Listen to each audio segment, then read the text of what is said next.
Olá, bom dia, boa tarde, boa noite. Que Deus abençoe você onde você estiver. Que a paz que excede todo entendimento esteja guardando a tua vida, o teu coração e também o lugar onde você se encontra, seja na sua casa ou em outro lugar. Bom, nós estamos no mês de novembro e o mês de novembro é o mês de aniversário da fundação da Quadrangular, da Igreja Quadrangular no Brasil, propriamente o aniversário comemorado no dia 15. Como no dia 15 nós não estaremos gravando, né, porque é domingo que nós teremos a live, mas sugestão aqui da minha filha, eu vou falar sobre a doutrina da Igreja Quadrangular. No que a Igreja Quadrangular, por que quadrangular, no que a Igreja Quadrangular crê, as doutrinas principais, né? Então, quando a Aimee Semple McPherson, fundadora da Igreja Quadrangular, né, recebeu de Deus a visão quadrangular, conforme Ezequiel, capítulo do 1 ao 28, 2 do 1 ao 28, quando Deus aparece para Ezequiel e lá estão os 4 seres, então cada ser, né, o rosto do homem significa Jesus, o Salvador. O rosto do leão, Jesus, o batizador com o Espírito Santo. O rosto do boi, Jesus, um médico, e o rosto da águia, Jesus, o rei que voltará. E essas cores, né, a salvação, a cor é vermelha, o batismo com o Espírito Santo, a cor é amarela, simbolizando ouro, amarelo, ouro. A cura divina é o azul, celeste, e a cor do rei que voltará, cor roxo. O roxo é a realeza. Essas cores são representadas nesses evangelhos. Por isso a Igreja Quadrangular usa essas 4 cores desde quando foi fundada. Vamos lá. O Evangelho, né, de Lucas apresenta Jesus como o Filho do Homem, como Salvador.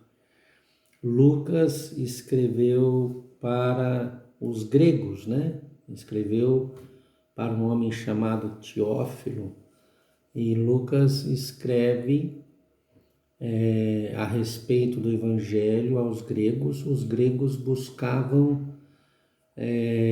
o homem perfeito, e Jesus é o homem perfeito, o homem que não teve falha, que não cometeu pecados e que pôde ser o segundo Adão e trazer salvação com a sua morte para todos aqueles que crerem.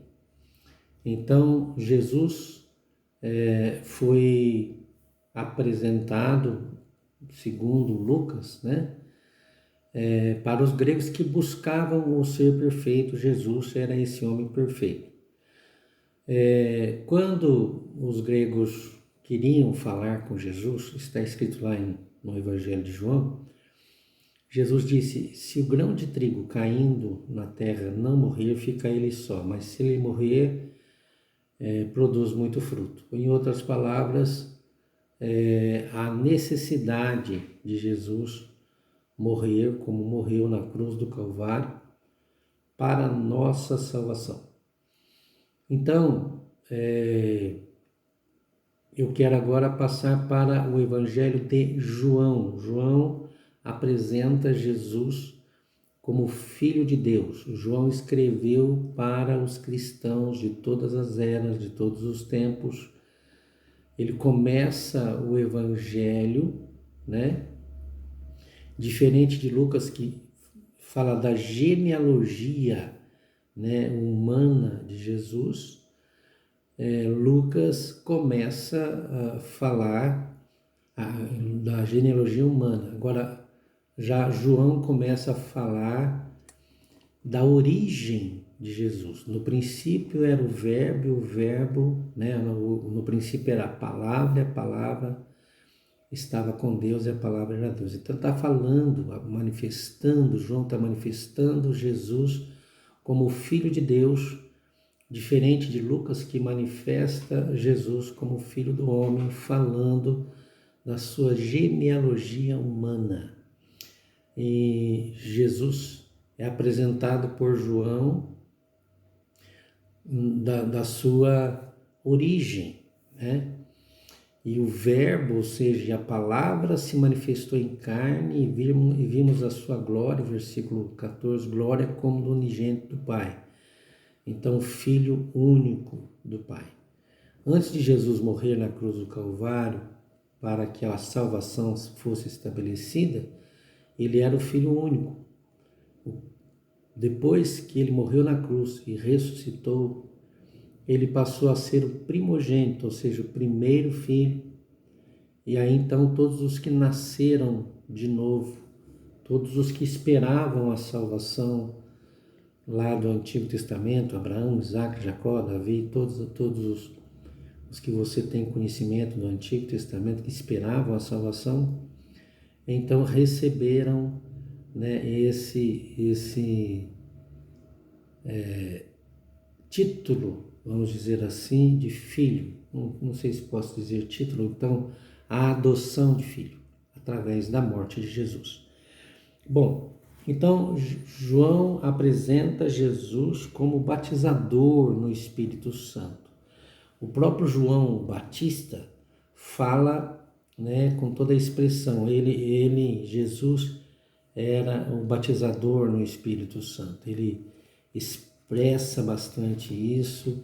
O Evangelho de João fala mais da intimidade de Jesus do que, na verdade, né, da sua vida no dia a dia. É um livro que foi escrito bem depois, né, dos 3 evangelhos, é o que foi escrito por último. E foi escrito quando João já era bem idoso. E foi escrito com revelações. É impossível você ler o livro de João e não enxergar ali revelações divinas, né, que João teve para escrever o livro do Evangelho de João. O terceiro, então, o Evangelho de Marcos. Marcos escreve aos romanos, né? Os romanos eram um povo orgulhoso, né? Eles tinham um lema, o soldado romano tinha um lema. Quando era dado a missão, ele dizia: convém que eu vá, não convém que eu viva. Então, Marcos apresenta Jesus como o servo, como aquele que veio para servir. O Evangelho de Marcos já começa mostrando Jesus, né, agindo, né? Ele não se detém à genealogia, ele já mostra Jesus agindo, curando, fazendo a obra. E Marcos escreve aos romanos que era um povo orgulhoso em servir. Jesus veio para ser o servo, tipificado no rosto do boi, que é aquele que levou as nossas dores, carregou o nosso fardo pesado, aquele que carregou o nosso fardo e levou o nosso jugo. Então, o Senhor é aquele que veio para cura. A cor é azul para dizer que a cura divina vem do céu, né? Através do Senhor Jesus. E, bom, eu acredito que Marcos já está bem falando. Já Mateus fala de Jesus, o rei que há de vir. Ele começa o seu livro falando da genealogia e chamando, né, Jesus do descendente de Davi, já chamando para o rei, né? Então, na genealogia de Mateus, a diferença para Lucas é que Mateus ele concentra na palavra rei. Escreveu o seu evangelho para os judeus que esperavam o rei. Os israelitas, espalhados por todas as partes, esperavam o rei, né? Então, que viesse para restaurar o reino de Israel. Eles necessitavam, eles criam nisso, embora estavam um pouco, né, assim, em várias expectativas, eles esperavam a manifestação do rei, né, que viesse libertá-los do jugo lá, da escravidão do Império Romano. Mateus escreve para os hebreus, no caso, para os judeus, os israelitas, e apresenta Jesus como o rei que há de vir, o rei que voltará. O rosto, no caso, que representa o grande rei, é a águia, né? E a águia tem dois símbolos. Ela é tanto profética, ou seja, o rei que virá, né, está anunciando isso, e ela tem também a posição de realeza, né? Habita nas alturas, tem algo do Altíssimo, né? Inserido nesta mensagem.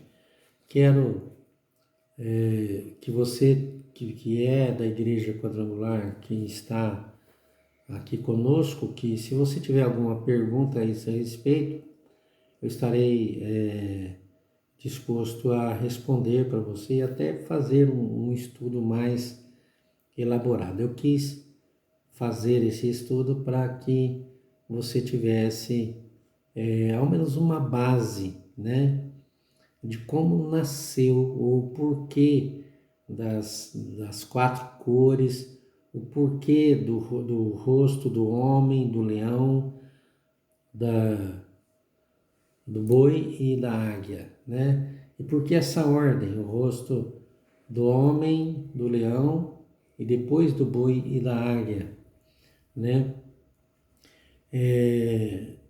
Exatamente porque essa foi a ordem, né? Primeiro você recebe a salvação, em seguida o Espírito Santo. Isso é necessário para aquele que recebeu a salvação receber logo o Espírito Santo, porque Jesus disse que o Espírito Santo guiaria a toda a verdade. Depois, então, aí vem a cura no corpo físico, vem a cura emocional, né? Vem a cura nas emoções, a cura na alma, né? Quando você recebe Jesus, o teu espírito imediatamente nasce de novo, renasce para Deus, né? Porque morte significa separação, e quando você recebe Jesus como teu Senhor e Salvador, então você nasce de novo. O Espírito de Deus vem dar vida ao teu espírito e você passa a ter uma conexão com Deus. A partir dali, aí então começa o processo da cura. A cura na alma, a cura no corpo, né? Todas as tuas emoções, traumas, todas essas coisas, é o processo que é chamado de santificação, né? Então vai sendo curado, restaurado até o dia do Senhor. Bom, Espero que tenha esclarecido alguma coisa. Se tiver alguma dúvida, faça a pergunta e nós teremos o prazer de responder. Deus abençoe a sua vida.